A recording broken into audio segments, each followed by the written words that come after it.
Hi, I'm Christina Veselak, founder of Eating Protein Saves Lives.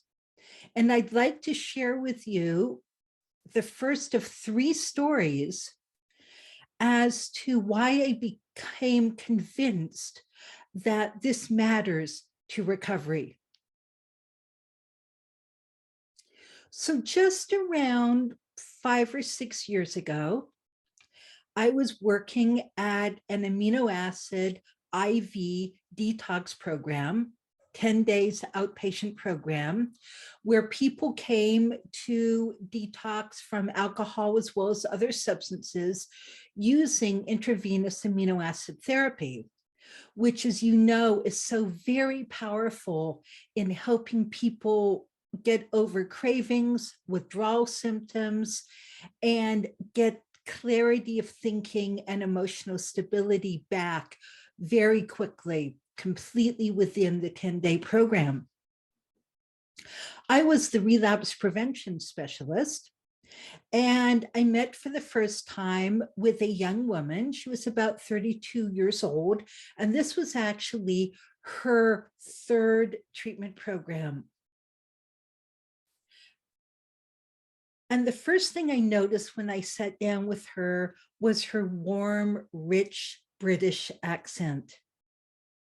And it turned out that her first two programs had been in the UK, and this was her first one in the United States, but she'd lived here for several years.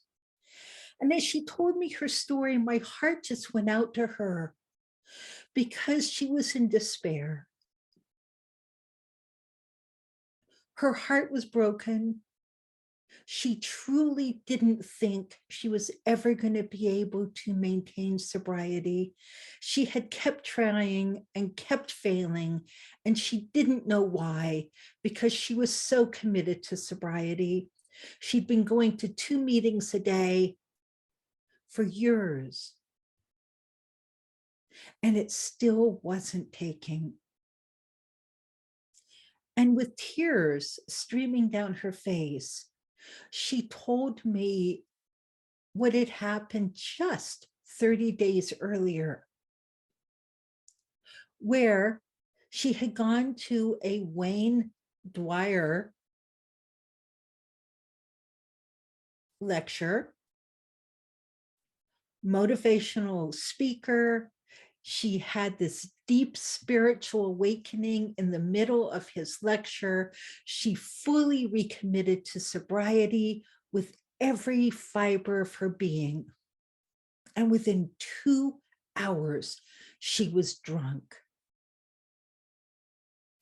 And I just saw the anguish in her face as she shared with me, shaking, that she couldn't ever trust herself again because she was so sure she would stay sober this time.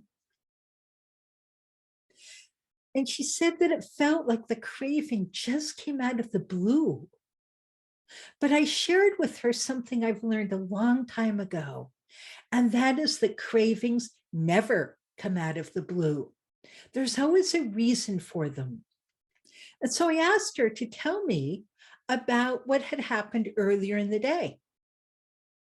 And I asked her, as I always do, when was the last time she had eaten protein prior to getting drunk? And she said, I had a good breakfast. I had eggs and bacon about 7 o'clock in the morning. And I asked her, did you have lunch? She said, no, I very rarely eat lunch. I'll just have a bag of potato chips or something at my desk. I said, afternoon snack, already knowing what the answer was. And she looked at me blankly. She said, no. I said, dinner. And she said, she said, I was planning on having dinner, but my husband picked me up late from work and we were going to have dinner after the concert. So I counted up the number of hours it had been since she'd eaten, especially since she'd eaten protein. And it had been 15 whole hours. And she looked at me and she said, "Does that matter?" And so I shared with her what I have discovered in all my years of working with people. And that is that what we eat and when we eat matters tremendously to our ability to stay sober. And I explained to her about blood sugar control. And when we go too long without food, our blood sugar drops. And when it drops too low or too fast, then adrenaline kicks in, and adrenaline destabilizes us. And when we're destabilized, we have a conditioned response to go back to our drug of choice, to restabilize us, to bring us back to homeostasis. But we also lose access to our recovery skills because our recovery skills are stored right here in our prefrontal cortex. Our ability to have willpower to say no is stored here as well. And research has shown that when blood sugar drops, we lose access to our willpower. And not only that, but our whole prefrontal cortex goes offline under the influence of adrenaline. So we lose access to all of our recovery skills. So it doesn't matter how many treatment programs you've been to or how many meetings you've gone to or how many steps you've worked in that moment, it's all gone bye-bye. You don't have access to it. And so here she was after this really intense lecture where she recommitted to sobriety, having a starving brain, being emotionally dysregulated because she was hungry, not having access to her recovery skills because they'd gone offline. And so she left the lecture planning on having dinner and got waylaid and got drunk instead. And as I explained this to her, she looked hopeful for the first time. And she said, "Oh, you know, I've never taken what I've eaten seriously. I didn't think it mattered.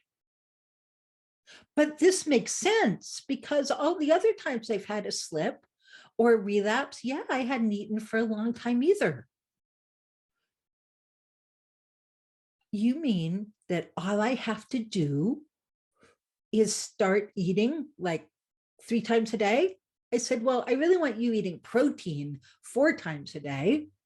A good 15 to 20 grams of protein every 4 hours will keep your blood sugar really stable." And I said, "Premenstrually?" She said, "Yeah, that last time it was just a couple of days before my period started." I said, "Yeah, most women, when we have a slip or a relapse, it is premenstrually because everything becomes more dysregulated then." And she said, "Thank you. Thank you so much. But how come nobody ever told me this before? This is my 3rd treatment program." I said, "Yeah, it's not very well known, but you try it and you let me know what happens, okay? You don't just take my word for it. See for yourself." And we met consistently through the rest of her 10-day program. And when she left, she was feeling wonderful. She was feeling stable. She didn't have any cravings. And then she called me a month later and said, "Hey, I'm still sober." And 3 months later, and 6 months later, and 3 years later, it was the final missing piece in her recovery journey.